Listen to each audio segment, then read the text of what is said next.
అవసరం ఉంది. అయితే మీ అందరి పార్టీలు కలిసి వస్తాయంటే మీరు అడుగుతున్నారు కలిసి వస్తారంటే ఎస్ కలిసి వస్తే మంచిదే. మనం అందరం కలిసి తీసుకుందాం. బీజేపీ ఇవ్వనంటోంది, బీజేపీ వ్యతిరేకంగా కలుద్దాం. కలిసి ఇవాళ రోజున పార్లమెంట్ నేను ఇప్పుడు ఆ శాసనసభ మాట్లాడాలి. ఇప్పుడు పార్లమెంటు సీట్ల వరకు రాహుల్ గాంధీకి ఇవ్వండి 25 సీట్లు. ఒక్కసారిగా మీకు ప్రత్యేక తరగతి హోదా మీలో ఇక్కడ ఎవరు ఉన్నా కూడా సరే మాకు అభ్యంతరం లేదు. కానీ ఇవాళ ఇంకొకటి జరుగుతుంది ఏంటంటే మీరు వాళ్ళిద్దరూ రాలేదు కాబట్టి అంటున్నారు. అఖిలపక్ష సమావేశం అంటే అందరినీ పిలుచుకోవాల్సిన బాధ్యత ఉండవల్లి అరుణ్ కుమార్ గారికి ఉంది.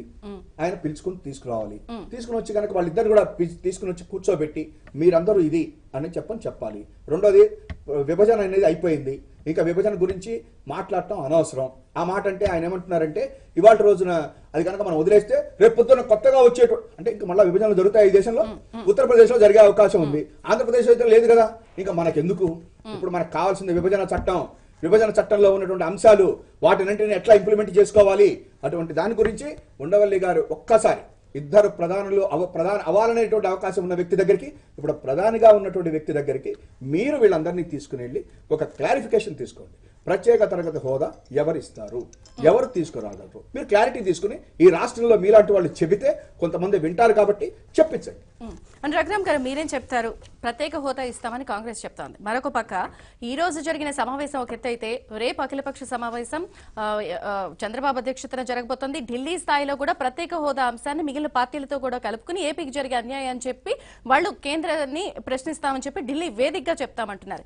ఇవన్నీ ఒక ఎత్తు అయితే వైసీపీ జగన్ మాత్రం 42 సీట్లకి సంబంధించి ఏపీ తెలంగాణ ఇద్దరూ కలిస్తే ప్రత్యేక హోదా సాధ్యం, కేంద్రంలో మనం ఇవన్నీ కూడా పాసిబిలిటీ అయ్యి ఉంటుంది, ఎవరు ప్రత్యేక హోదా ఇస్తే వాళ్లతో కూడా నేను కలిసి వెళ్తానని జగన్ అనేక సందర్భాల్లో మాట్లాడినప్పుడు కూడా ఒక పక్క వాళ్ళు ఇస్తా ఉంటున్నారు. అలా అని ఓపెన్ గా కాంగ్రెస్ కి చెప్పడం లేదు. మరొక పక్క ఈ రోజు ఏపీకి జరుగుతున్న అన్యాయానికి సంబంధించి పార్టీలని ఏకమై ప్రశ్నిస్తున్నా కూడా పార్టిసిపేట్ చేయలేదు అంటే రాజకీయ అవసరాల్లో భాగంగానే ఇదంతా జరుగుతుందని అంటున్నారు కదా. మరి అసలు ఏపీకి అన్యాయం జరగలేదండి, జరగట్లేదు కూడా. ప్రత్యేక హోదా మీద ఎలాంటి ఉద్యమం రాష్ట్రంలో లేదు. ప్రజలందరూ చాలా చాలా చాలా ఓపికగా ఉన్నారు. ఈ 4.5 సంవత్సరాలు ప్రత్యేక హోదాకి సంబంధించి ఎవరు ఏం లేదండి. ప్రభుత్వము స్పాన్సర్ చేస్తే అదేమైనా బంద్ అవుద్ది. ప్రజలు స్వచ్ఛందంగా రోడ్డు మీదకి వచ్చి బంద్ చేసే పరిస్థితి లేదండి. ఎందుకంటే 2013లో చూశారు వీళ్ళందరినీ. ఇదే పార్టీలు, ఇదే మొహాలు, ఇదే నాయకులు ఎన్ని అబద్ధాలు చెప్పారో, ఎంత దారుణంగా మోసం చేశారో ప్రజలకు తెలుసు. మేము సమైక్యంగా ఉంచుతాం అని కిరణ్ కుమార్ రెడ్డి ముఖ్యమంత్రి, ఆ మంత్రులు, కేంద్ర మంత్రులు, రాష్ట్ర మంత్రులు మరి మోదీ ఎన్నోసార్లు విభజన హామీలు అమలు చేస్తామని చెప్పి ఆల్రెడీ అయినాయి. ఒక 4-5 అంశాలు తప్పించి మెజారిటీ అంశాలు పూర్తయినాయి. ఏ రాష్ట్రానికి ఏపీ ప్రభుత్వం శ్వేతపత్రాలను కూడా విడుదల చేసింది. పెండింగ్ కి సంబంధించిన డబ్బు కూడా 32 కోట్లకి సంబంధించిన అమౌంట్ కూడా రిలీజ్ చేయాలని చెప్పి తాజాగా ఏపీ ప్రభుత్వం చంద్రబాబు నాయుడు శ్వేతపత్రం కూడా విడుదల చేశారు. అయినప్పటికీ కూడా మీరు ఏమి జరగలేదు, ఇచ్చేసామని అంటున్నారు. వాళ్ళు పెండింగ్ అని చూపిస్తున్నారు. లేదండి, అన్ని పచ్చపత్రాలు అవి. ఏమి అసలు ఒకటి నిజం లేదు. ఇప్పుడు ముఖ్యమంత్రి గారు ఇంత మంచి వ్యక్తిగా 9 ఏళ్ళు పరిపాలన చేసిన వ్యక్తి ఇవాళ ఆయనకి మరి ఏమైందో ఏంటో రాష్ట్ర ప్రజలందరూ గందరగోళంలో ఉన్నారు ఇవాళ. ఎందుకంటే జేపీ గారితో ఒక కమిటీ వేశారు. ఆ మేధావులందరూ కూర్చుని 72,000 కోట్లు 75,000 కోట్లు అని వాళ్ళు చెప్పారు. తర్వాత ఇంకెవరో కమిటీ చేశారు. పవన్ కళ్యాణ్ గారు ఉండవల్లి గారిని అందరినీ పిలిచి, వైబీఆర్ గారిని పిలిచి ఫ్యాక్ట్ ఫండింగ్ వాళ్ళు ఒక 70,000 కోట్ల రూపాయలు వాళ్ళు చెప్పారు. రాష్ట్ర ప్రభుత్వం 35,000 కోట్లు ఇవ్వాలని రాష్ట్ర ప్రభుత్వం చెప్తున్నారు. వీళ్ళు చెప్తున్నారు. అసలు ఎవరికి అందరూ గందరగోళమే, ఎవరికి ఏందో ఎవరికి తెలియదు. ఎవరు చెప్పినా కూడా అడ్మినిస్ట్రేటివ్ పరంగా ప్రభుత్వం శ్వేతపత్రం విడుదల చేసినప్పుడు 32,000 కోట్లు ఒక మాట చెప్తే అయిపోయినప్పుడు మీలాంటి వాళ్ళు కేంద్రానికి లెటర్ రాయొచ్చు కదా, నిధులు తెప్పించే ప్రయత్నం మీరు చేయొచ్చు కదా. అసలు నిధులు వచ్చి అదే చెప్పే కదా, నిధులు అసలు ఇంత మన రాష్ట్రానికి ఇచ్చిన నిధులు వరదలు ఏ రాష్ట్రానికి ఇవ్వలేదండి. ఏ రాష్ట్రానికి 70 సంవత్సరాలు ఇవ్వాల. దాన్ని కప్పిపుచ్చి దాన్ని చూపించకుండా వీళ్ళు ఇవాళ ప్రజల్ని మోసం చేస్తున్నారనేది నా వాదన. ఇంకొకటి, ఇవాళ తెలుగుదేశము పార్టీకి అసలు ఢిల్లీలో ఎంపీలు పాపం ఎక్కువ మంది వచ్చారు, 16 మంది 17 మంది. వాళ్ళు కూడా కొనుక్కున్నారు, వైఎస్ఆర్ పార్టీని కొనుక్కున్నప్పటికీ ఎంపీలు సంఖ్యాబలం ఉన్నప్పటికీ కూడా ఇవాళ జగన్మోహన్ రెడ్డి గారి దగ్గర 5 మిగిలారు. 20 మంది వీళ్ళ దగ్గర ఉన్నారుగా. రాజ్యసభలో కూడా 5 ఎక్కువ వీళ్ళగా ఉన్నారుగా. మెజారిటీ ఎంపీలు ఈ 5 సంవత్సరాలు అయిపోయిందండి, ఇంక 2 నెలలు ఉంది కదా, అంతే కదా. ఈ 5 సంవత్సరాలు పడుకున్నారా? అదే ఢిల్లీలో పార్లమెంట్ బయట పగటి వేషాలు గంట సేపు వేస్తారా రోజు? ఇవి మోసం అండి ఇదంతా. నేను చెప్పేది ఇవంతా మోసమే. నిజంగా చిత్తశుద్ధి ఉంటే అసలు బీజేపీ ప్రభుత్వంలో జాయిన్ అవ్వకూడదు. జగన్ మిమ్మల్ని కదా, చంద్రబాబుని ప్రశ్నిస్తే ప్రత్యేక హోదా రాదు కదా, మిమ్మల్ని ప్రశ్నిస్తేనే కదా ప్రత్యేక హోదా వస్తుంది. అంటే ఇది అన్ని అవగాహనలో భాగంగానే మీరు వాళ్ళు కుమ్మక్కై ఇలా ఉన్నారనేది కదా వాళ్ళ ఆరోపణ. అదే చెప్పేదండి, ఎవరి మీద బురద చల్లుతారు, ఎవరి కాపరాలు కూలుస్తారు. ఇప్పుడు మీకు నచ్చకపోతే మీరు తిట్టుకోండి ఆయన్ని, మమ్మల్ని కలుపుతారండి. మీరిద్దరు ఏమంటారు దాన్ని, ఏదో చేస్తున్నారు సంసారం చేయకుండా అనేది తప్పండి, చాలా పొరపాటు. అది ఎవరిని బ్లేమ్ చేయకూడదు ఆ విధంగా. మీరు నిజంగా ఏమన్నా ఉంటే జగన్మోహన్ రెడ్డి దుమ్మెత్తిపోయండి, మీ ఇష్టం. మేము తిడతాం, మాకు ప్రతిపక్షమే జగన్మోహన్ రెడ్డి, మాకేం మిత్రపక్షం కాదు. సో ఇవాళ కేవలము జగన్మోహన్ రెడ్డి మీద కోపంతో ఒక పవన్ కళ్యాణ్ బడ్జెట్ సమావేశాల్లో కూడా వైసీపీ వాళ్ళకి చేయడానికి లేదు. ఎంపీలు రాజీనామా చేసి కూర్చున్నారు. వీళ్ళు ఏం చేస్తారు, రోజుకో వేషం వేసుకొచ్చి పార్లమెంట్ లో 10 నిమిషాలు నుంచుంటారు బయట. తర్వాత ఎవరి వ్యాపారాలు ఎవరి ఇంటికి వెళ్ళిపోతారండి. అంటే వ్యాపారంలో ఉన్న ఎంపీలు మాత్రమే. మిగతా వాళ్ళు పాపం మాగన్ బాబు గారు లాంటి వాళ్ళు, తోట నరసింహం గారు ఇలాంటి కొంతమంది వ్యాపారాలు లేవు పాపం, వాళ్ళు ఫుల్ పొలిటీషియన్సే, నిక్కచ్చైన పొలిటీషియన్సే, నో డౌట్. వాళ్ళు మాకు ప్రతిపక్షం అయినా కానీ మంచి ఎంపీలు తెలుగుదేశంలో కూడా ఉన్నారు. కానీ వాళ్ళు కూడా పనిచేయకుండా తెలుగుదేశం అధినాయకత్వం చేస్తుందని నా బాధ. నిజంగా వాళ్ళు పనిచేస్తుంటే ఈ 4.5 సంవత్సరాలు మరి ఎందుకు వీళ్ళు మన ప్రత్యేక హోదా మీద మాట్లాడలేదు? ఇదో 6 నెలల నుంచి ఏదో పార్లమెంట్ లో గొడవ చేసి ప్రైమ్ మినిస్టర్ మీద మాట్లాడితే మిస్టర్ ప్రైమ్ మినిస్టర్ అని ఒక ఎంపీ మాట్లాడి ఏదో అయిపోయింది, అబ్బా అద్భుతంగా మాట్లాడాడు, బేభత్సం చేసాడు పార్లమెంట్ లో అనేటటువంటి ఈ వాదన, ఈ యొక్క ఇవన్నీ కూడా దీంట్లో జనాలు చెప్పిన దానికన్నా ఎక్కువే చేశాము, విభజన హామీలన్నీ కూడా నెరవేర్చాము, చెప్పినట్టు చేశామని చెప్పి రఘురామ్ గారు అంటున్నారు. బీజేపీ కూడా దీనికి సంబంధించి ఎప్పుడు కూడా మాట తప్పలేదని అంటున్నారు. మరొక పక్క మీరు ఢిల్లీ కేంద్రంగా కూడా ఈ ప్రోగ్రామ్ ని మరింత తీసుకెళ్లాలి అని అనుకుంటున్నారు. మరొక పక్క జగన్ ఏమో మీతో రాను, వేదికే పంచుకోనని అంటున్నారు. మరి ఏం చేస్తారు? దీన్ని ఢిల్లీ వేదికగా ఎలా తీసుకెళ్తారు?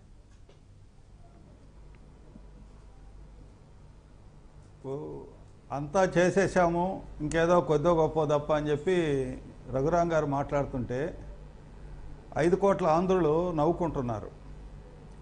ఈరోజు మీరు ఇచ్చిన శ్వేతపత్రాలు కూడా కరెక్ట్ కాదంటున్నారు. అవన్నీ కూడా తీసేద్దాం, వాళ్ళు చెప్పేదే కాసేపు కరెక్ట్ అనుకుందాం. కానీ మాజీ కేంద్ర కేబినెట్ కార్యదర్శి పద్మనాభయ్య గారు, అట్లాగే 14th ఫైనాన్స్ కమిషన్ సభ్యులు గోవిందరావు గారు, మాజీ చీఫ్ సెక్రటరీ అజయ్ కల్లాం రెడ్డి గారు, జయప్రకాష్ నారాయణ గారు, ఇట్లాంటి వాళ్ళు 18 మంది మేధావులు కూర్చొని, న్యూట్రల్గా ఉండే మేధావులు కూర్చొని 80,000 కోట్లు ఆంధ్ర రాష్ట్రానికి రావాలా విభజన చట్టం ప్రకారము అని తేలిస్తే వాళ్ళందరూ పిచ్చి పుల్లాయిలు, నేను మాత్రమే, రఘురామ్ మాత్రమే, లేదు బీజేపీ మాత్రమే అసలు సిసలైన వాళ్ళమే, స్వచ్ఛమైన వాళ్ళమే, సత్యసంధులమే, వీళ్ళందరూ అబద్ధాలు కోరలే అని చెప్పి చెప్తున్నారు. ఈ మాట ఇది చూసే ఈ టీవీ ప్రేక్షకులందరిలో అతను కొంత త్యాగం చేస్తున్నాడు. అతను ఆర్ఎస్ఎస్ నుంచి వచ్చి ఆ మోడీ మాటలు చెప్పి ఈయన కూడా అబాస్పాలు అవుతున్నాడు కదా. నువ్వు ఆంధ్ర బిడ్డవా లేకపోతే గుజరాత్కి దత్తపుత్రుడు అని ఆంధ్ర ప్రజలు అంటున్నారు కదా. రఘురామ్కి కూడా ఈరోజు తన సొంత రాష్ట్రంలో తను పలచబడిపోతున్నాడు కదా మోడీ కోసమని. మోడీ నిలయాల గతంలో ప్రత్యేక ఆంధ్ర ఉద్యమం వచ్చినప్పుడు అక్కడ ఉండే సుందరరామ శర్మ ఇలాంటి వాళ్ళందరూ కూడా వాళ్ళ పార్టీని కూడా ఎదిరించారు. తెలంగాణలో మా పార్టీ వాళ్ళు కూడా మా అధినేతని ఎదిరించి జై తెలంగాణ అని అన్నారు. అట్లాగే ఆంధ్ర రాష్ట్రంలో ఉండే బీజేపీ వాళ్ళు మోడీని ఎదిరించకుండా ఇక్కడ కావాలని అడిగే వాళ్ళపై నిందలేస్తే మీ పార్టీ 100 కన్నా ఇంకా తక్కువగా వెళ్ళిపోద్ది. ఆలోచించుకోండి మీ పార్టీ దృష్ట్యా కూడా. పైకి వీళ్ళందరూ ఈ మేధావులందరూ సరైన వాళ్ళు కాదనే మాట, వాళ్ళు ఇచ్చిన లెక్కలు సరైనవి కాదనే మాట, ఇది చాలా నిందారోపణ. ఇది సరైనది కాదు. నెంబర్ 1. నెంబర్ 2, మాకు వాళ్ళకి ఏదో రంకు అంటగడుతున్నారు, అది ఇది మాకేమీ లేదు అని చెప్తున్నారు. రంకు చేసే ప్రతి ఒక్కరు అదే మాట అంటారు. నేను రంకు చేస్తున్నానని ఎవరు బహిరంగ ఒప్పుకోరు. ఇప్పుడు నిన్న ఎలక్షన్ సర్వేసు కొన్ని జాతీయ మీడియా సర్వే చేసి అక్కడ ఎన్డీఏ పక్షంలో ఏ పార్టీలు ఉంటారు, యూపీఏలో ఏ పార్టీలు ఉంటారని చెప్పి ఒక బోర్డు వేసి చూపించారు. అందులో జగన్ పార్టీ ఈ బీజేపీ పక్షంలో చూపించారు. దాన్ని జగన్మోహన్ రెడ్డి ఎందుకు ఖండించలేదు? బహిరంగ దేశవ్యాప్తంగా చెప్పారు, అన్ని జాతీయ టీవీల్లో చూపించారు. ఇదిగో బీజేపీ పక్షంలో జగన్మోహన్ రెడ్డి ఉంటాడు అని. దాన్ని జగన్మోహన్ రెడ్డి ఎందుకు ఖండించడు? లాలుచి లేకపోతే, రంకు లేకపోతే. అట్లాగే ఈరోజు విజయసాయిరెడ్డికి ఉన్న యాక్సెస్ ప్రైమ్ మినిస్టర్తో లేదు ప్రధానమంత్రి కార్యాలయంతో ఆయనకి విజయసాయిరెడ్డి ఏ2 నిందితుడు 12 కేసుల్లో ఏ2 నిందితుడికి మోడీ దగ్గర ఉన్న సాన్నిహిత్యం ఈ రాష్ట్రంలో ఇంకెవరికైనా ఉందా? ఎందుకు ఒక ఏ2కి నిజాయితీగా మారిపోయారని చెప్పుకునే బీజేపీ వాళ్ళు ఒక పక్క అవినీతి పరుడికి అంత సాన్నిహిత్యం ఎందుకు ఇచ్చారు? మీకు లాలూచి లేకపోతే, నువ్వు అన్నట్టు రంకు లేకపోతే ఏం చెప్తారు? ఎవరిని ఎంతకాలం నమ్మించగలరు మీరు? మూడోది, ఆంధ్ర రాష్ట్రానికి ఈరోజు మీరు ఏదో లక్షల కోట్లు ఇచ్చామన్నారు. మీరు ఇచ్చింది 15,000 కోట్లు మాత్రమే. రావాల్సింది 1,15,000 కోట్లు రావాల్సి ఉంటే మీరిచ్చింది కేవలం 15,000 కోట్లని సాక్షాత్ పార్లమెంట్లోనే మీ మంత్రులు చెప్పారు. ప్రత్యేక హోదా అనే బ్రాకెట్లో మీరిచ్చింది కేవలం 5 ఏళ్లలో 15,000 కోట్లు మాత్రమే. రావాల్సింది 1,16,000 కోట్లు. కాబట్టి ఎక్కువ ఇచ్చాం, లక్షల కోట్లు ఇచ్చాం అబద్ధం. ఉదాహరణకి జాతీయ రహదారులకి దాదాపు 2 లక్షల కోట్లు ఇచ్చేసామని చెప్తున్నారు. ఈ రాష్ట్రంలో వీళ్ళు విడుదల చేసిన అమౌంట్ కేవలం 5,000 కోట్లు. పక్కనుండే తమిళనాడుకి మహారాష్ట్రకి ఇంతకన్నా 2 రెట్లు ఎక్కువ విడుదల చేశారు. ఇచ్చింది 5,000 కోట్లు అయితే 2 లక్షల కోట్లు. ఆ 2 లక్షల కోట్లు 10 ఏళ్లకో 20 ఏళ్లకో ఈ రోజు జరిగిన సమావేశంలో వైసీపీ రాకపోవడం ఒక ఎత్తు అయితే వచ్చిన మీ బీజేపీ ప్రతినిధి కూడా యూటిలైజేషన్ సర్టిఫికెట్స్ గురించి మాట్లాడారు.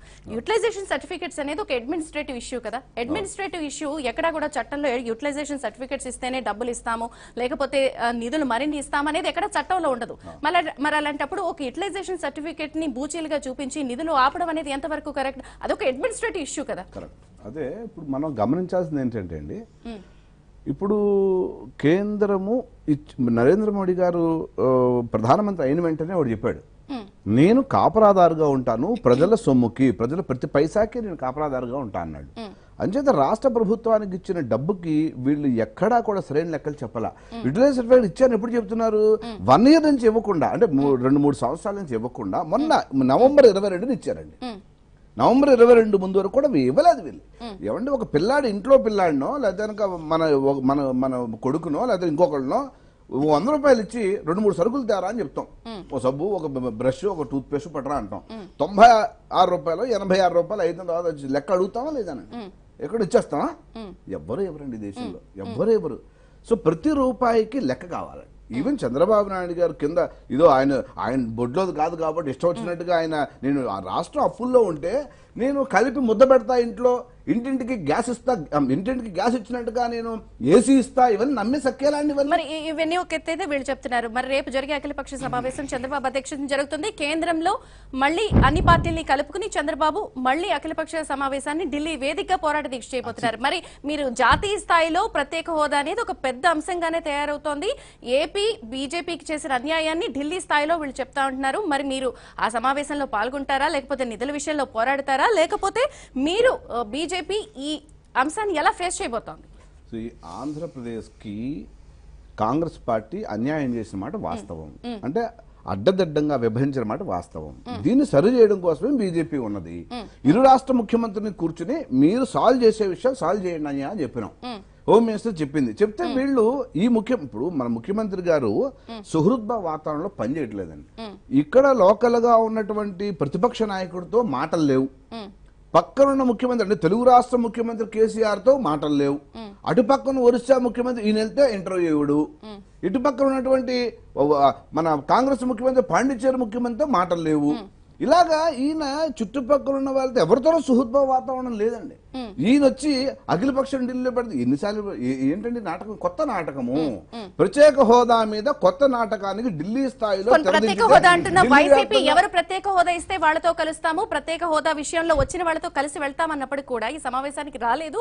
ప్లస్ ఎక్కడా కూడా వైసీపీ మోదీని కానీ లేకపోతే బీజేపీని కానీ విమర్శించట్లేదు, అడగట్లేదు, చంద్రబాబుని అంటోంది. మీ కళ్ళ అంటే ఎవరి కళ్ళలోనూ ఆనందం చూడడం కోసం ఎవరిని తిడతారా అండి? ఇది న్యాయం ఎక్కడన్నా? వాళ్ళ ఇష్టం అండి, వాళ్ళ రాజకీయం, వాళ్ళ పార్టీ, వాళ్ళ చెప్తారు. జరగబోయే రాజకీయ పరిణామాలన్నిటికీ కూడా క్లియర్ గా ఓపెన్ అయిపోయింది. ఇదొక అనుకోవచ్చా? మొత్తం పరిణామాలన్నీ క్లియర్ అయిపోయింది, ఎవరు పక్షాన ఉన్నారు, ఎవరు ఏంటి అనేది ఓపెన్ అయిపోయిందని అనుకోవచ్చా? ఇప్పుడు ఒక్కటేనండి, మనం అందరం కోరుకుంటున్నది ప్రత్యేక తరగతి హోదా. ఇవాళ జరిగినటువంటి అఖిలపక్ష సమావేశం గురించి మనం ఎక్కువగా నేను పెద్దగా చెప్పక్కర్లేదు. ఎందుకనంటే ఫస్ట్ విభజన జరిగినటువంటి తీరునే మనం ప్రశ్నిస్తుండేటట్లయితే, విభజన జరిగినటువంటి తీరునే కనుక ప్రశ్నిస్తున్నట్లయితే విభజన చట్టం గురించి ఇంకా మాట్లాడొద్దు. మేము విభజన చేసింది కరెక్టే, అది ఎట్లా చేసాం ఏంటి ఇవాళ అవసరం లేదు. విభజన చట్టం తీసుకుని వచ్చాం, దాంట్లో ప్రత్యేక తరగతి హోదా దగ్గర నుంచి ఉక్కు ఫ్యాక్టరీ దగ్గర నుంచి ఎన్నో రకాలైనటువంటి హామీలు అంశాలు అందులో ఉన్నాయి. దానికి చెప్తుంటే ఇచ్చాము. వాటిని ఎట్లా అమలు చేసుకోవాలి అనేటువంటి దాని మీద అన్ని పార్టీలు కూడా ఒక తాటి మీదకి రావాల్సినటువంటి అవసరం ఉన్నది. దానికోసం అని ఎలక్షన్స్ అయిపోయిన తర్వాత అందరూ ఒక తాటి మీదకి రాండి అనేటువంటిది కాదు, ఇవాళనే ఒక తాటి మీదకి రావాల్సినటువంటి అవసరం ఉన్నది. అట్లా వచ్చేటువంటి వాళ్ళు మాత్రమే విభజనని ఒప్పుకుని విభజన చట్టంలో ఉన్నటువంటి అంశాలని ఏ రకంగా మనం సాధించాలి, కేంద్ర ప్రభుత్వం యొక్క మెడలు ఎట్లా వంచాలి అనేటువంటి వాళ్ళందరూ కలవాల్సినటువంటి అవసరం ఇవాళ ఈ రాష్ట్రంలో ఉన్నది. దానికి కాంగ్రెస్ పార్టీ డెఫినెట్ గా సపోర్ట్ చేస్తుంది. ఇవాళ పార్లమెంట్ లో 44 మంచి 48 పార్లమెంట్ సభ్యులైనటువంటి ఇవాళ కాంగ్రెస్ పార్టీ ఇవాళ మీరు రాష్ట్రం నుంచి ఎటువంటి సమస్యను తీసుకొచ్చినా పార్లమెంట్ లో పోట్లాడటానికి రాహుల్ గాంధీ రెడీగా ఉన్నాడు. అయితే ఇక్కడ జరుగుతున్నది ఒక్కటి, ఇవాళ రోజున మీరందరూ కొట్లాడుకుంటా ఇవాళ ఇంకొకటి జరిగింది. బీజేపీకి సంబంధించినటువంటి వ్యక్తి కూడా ఇవాళ అఖిలపక్ష సమావేశానికి వెళ్ళారు. మరి ఆయన్నే డైరెక్ట్ గా తీసుకుని ఉండవల్లి గారు మోడీ గారి దగ్గర కూర్చోబెట్టేసేయండి, మన దగ్గర ఇవన్నీ జరుగుతాయా లేదా అని చెప్పిచ్చేసేయండి. అవబో అన్నప్పుడు ఇస్తాను అన్నటువంటి రాహుల్ గాంధీ దగ్గరికి రండి. ఇవాళ మేము చెప్పదలుచుకుంది ఒక్కటే, రాహుల్ గాంధీ ఒక్కడే ఈ సమస్యకు పరిష్కరించగలరు.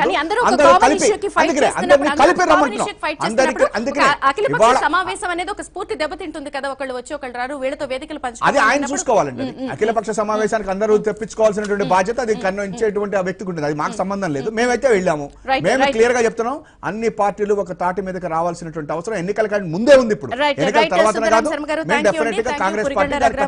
And thank you Gurajala Malyadri గారు చర్చలో పాల్గొన్నందుకు. మొత్తంగా ఓవరాల్ గా అయితే జరగబోయే రాజకీయ